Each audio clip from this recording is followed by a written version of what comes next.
Hi friends, I am K Prakash. Today we are going to discuss about the case study on recycling of solar cells.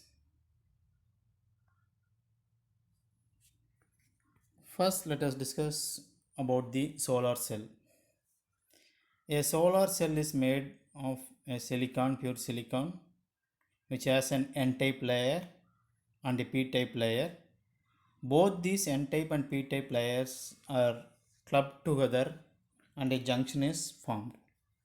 So a single cell can produce only a tiny amount of electricity, which can light up a small bulb.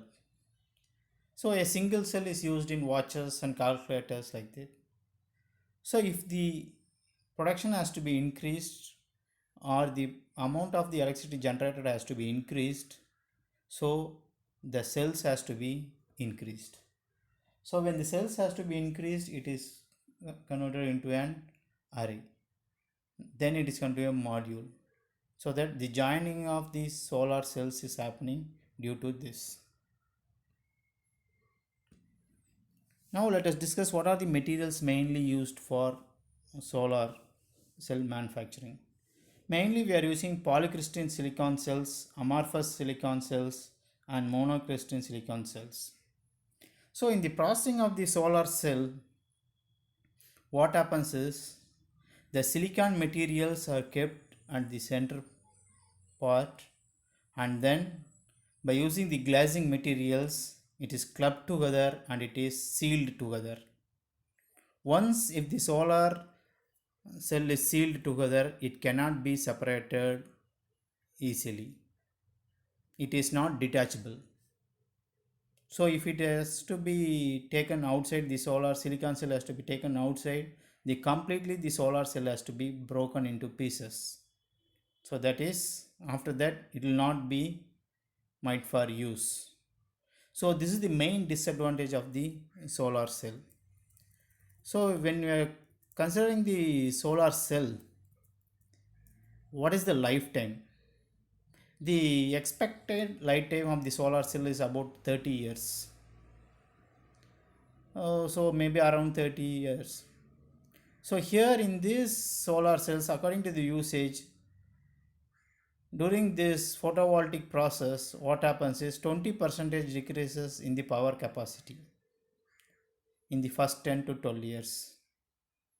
So the maximum decrease in efficiency is 10% and 20% when it reaches 20 years and above 25 years. So here after 20 or 25 years, the solar cells cannot be used. So if it is a very high quality solar PV panels, so it may reach around 30 to 35 years or maximum 40 years. So this is the total life cycle of a solar cell. Now let us see how this solar cell is made of. So at the bottom there is a backing layer and an electrical connection is there. That blue color line is the electrical connections, and a pure p-type silicon wafer is kept at the bottom and an n-type silicon wafer is kept, and both are clubbed together to form a junction. And then on the top of the n-type layer a non-reflective layer is placed, and then above that non-reflective layer a tough glass is placed on it, and then these total setup is clubbed together and an aluminum frame is used to seal together. So during this process of all these are totally clubbed, then it can be separately taken by part. So this is the main drawback. If you want to take the p-type silicon wafer or n-type silicon wafer, we have to totally break the setup. So after that it may not be in use. So this is the major difficulty in solar cells. So this is a photo of a single cells of what you have discussed here is this polycrystalline and monocrystalline cells. Now let us discuss how these should the solar cells are to be recycled and what happens to this. So what happens to the solar panel waste? So because nowadays the focus on the renewable energy is becoming more and more, so all over the world the focus on the solar energy is nowadays increasing. So the major source of producing electricity is by solar photovoltaic process. So these solar cells play a vital role in producing the electricity in the solar photovoltaic process.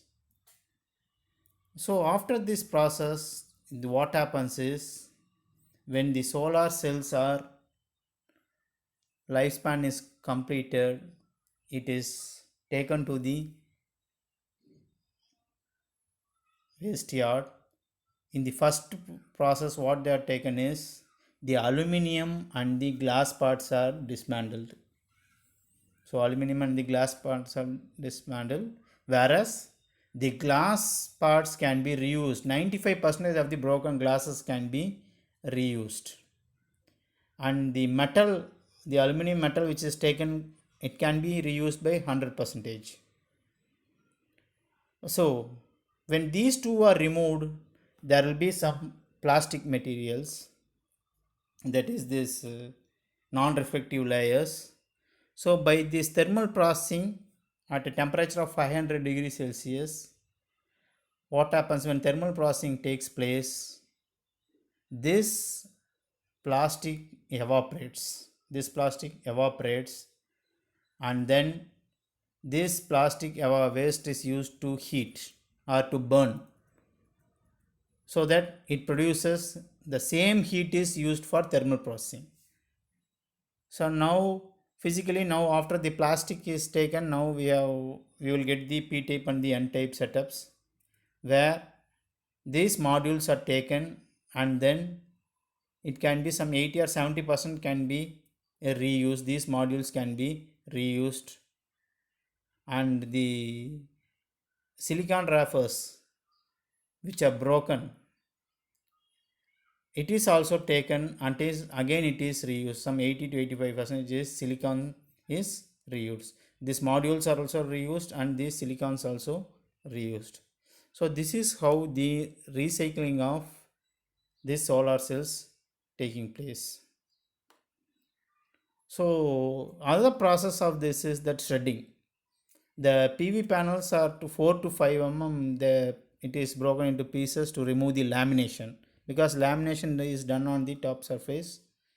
By using the shredding process, it is done, and then solid and the liquid are taken outside by using the rotating screw methods, and the film is removed using acids and peroxides. And then what happens is this dewatering process and everything takes places, and these interlayer materials are taken off, and then the glass materials can be rinsed together, and 90% of the glasses can be reused. And by the separation method and processing methods, the semiconductor materials are again some 90% are taken outside and it can be reused. So this is how the recycling of solar cells takes place. Thank you.